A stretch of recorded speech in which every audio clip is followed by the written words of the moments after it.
So days before President-elect Donald Trump is set to return to the White House, Special Counsel Jack Smith says the government would have had enough evidence to convict Mr. Trump for trying to overturn the results of the 2020 election. However, that federal case had to be dismissed because Trump was reelected in November, as is policy.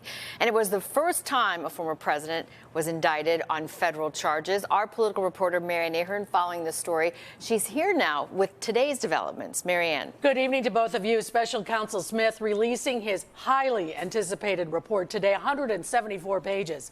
He says it was his decision alone to bring criminal charges against Donald Trump, and he stands fully behind that decision.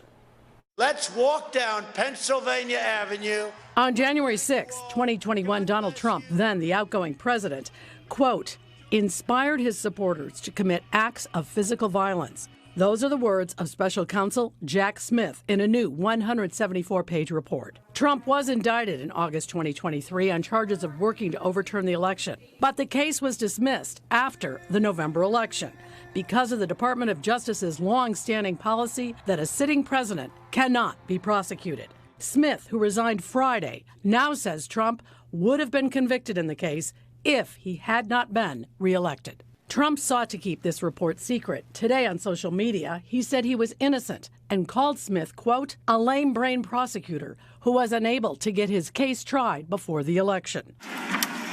1,500 people have been charged for their role in the Capitol attack, including more than 50 from Illinois. Several said they were there at Trump's direction. Once Trump takes office, he is expected to pardon many of the defendants. Smith alleges Trump knowingly spread a false narrative about election fraud. His report also outlines the pressure Trump put on his then Vice President Mike Pence to change the election outcome. When Pence refused, Trump told him hundreds of thousands of people would hate his guts. In a letter to the U.S. Attorney General, Illinois Senator Dick Durbin and other Democrats on the Judiciary Committee urged DOJ to preserve all materials related to Smith's investigations.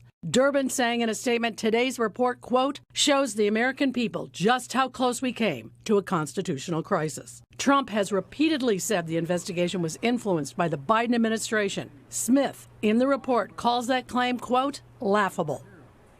There is no mention of Illinois or Chicago in the report, but it does mention nearby states, Wisconsin and Michigan, among the 7 states that Smith alleges that Trump and his allies wanted to change the election outcome.